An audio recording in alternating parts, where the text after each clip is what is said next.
Well, good evening, YouTube, and welcome to another episode of the Albino Rhino beer review. Today you have the Rhino, and we're going to look at a beer that was sent to me by Steve-O from BC. So thank you very much, Steve-O, out there in BC. This is a collaboration beer. What's it say here? Oh, yeah. This way. Store cold. Open carefully. Contents under pressure. That worries me. That worries me because this was a beer mail. And I know it wasn't stored cold in the beer mail. And it hasn't been stored cold since it got here. It was sitting on the table. So, yeah, this is probably going to blow. It's probably going to blow. I'm going to have to point it that way when I open it so it doesn't hit the fluorescent right above me. This is an Apricot Brett Ale. And this is called Common Winds. And it's a collaboration between Four Winds and the Commons Brewery. So there you go. So this is 6.5% alcohol by volume, 15 IBUs. It's in a 750 milliliter bottle. It is bottle conditioned. And yeah, so the Commons Brewery and Four Winds. Now, I'm just going to move this over here. Watch the cap, too. Keep my finger up here because I don't know how, oh god. Oh my god. Oh god.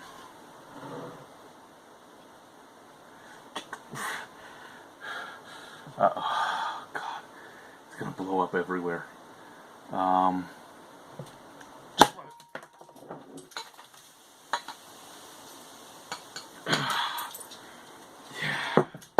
Okay, so that was fun.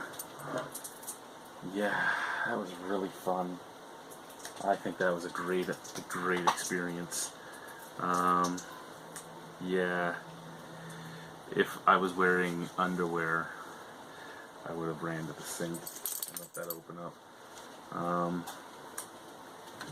Yeah.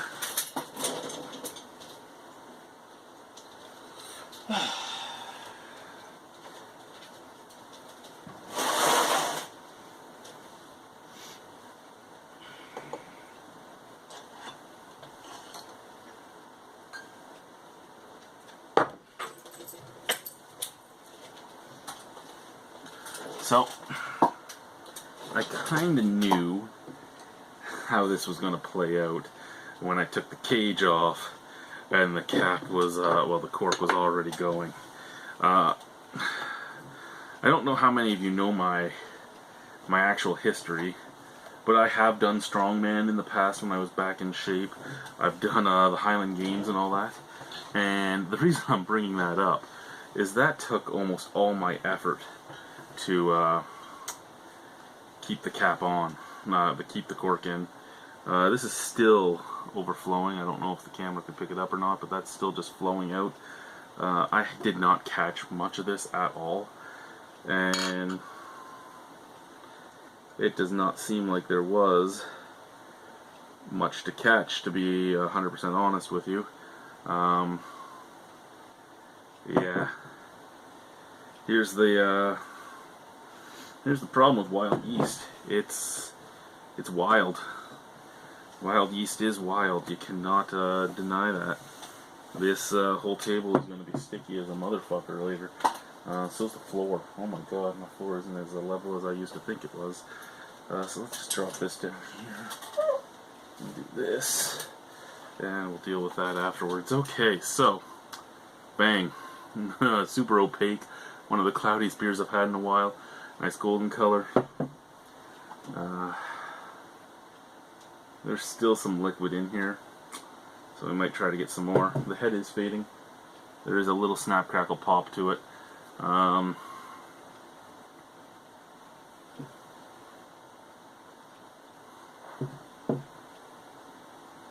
Just the smell of Brett, really. Brett and like pepper almost.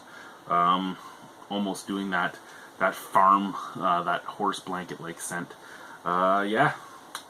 I guess it's time to try this. There's nothing else really to talk about since it's more on my floor than in my glass. Let's try it. Cheers.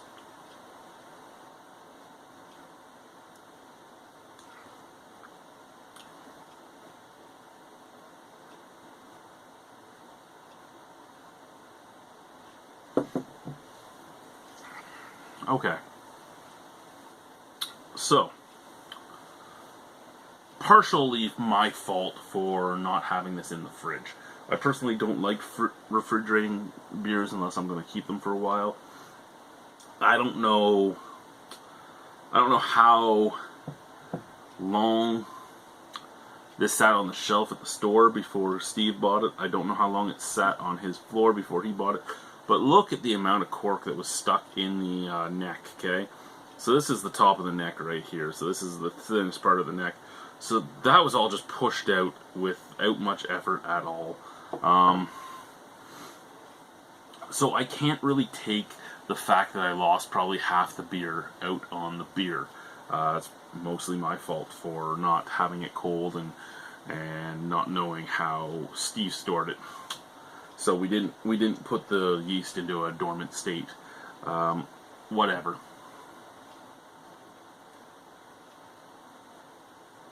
Lots of carbonation. It attacks the tongue. Nice apricot flavor.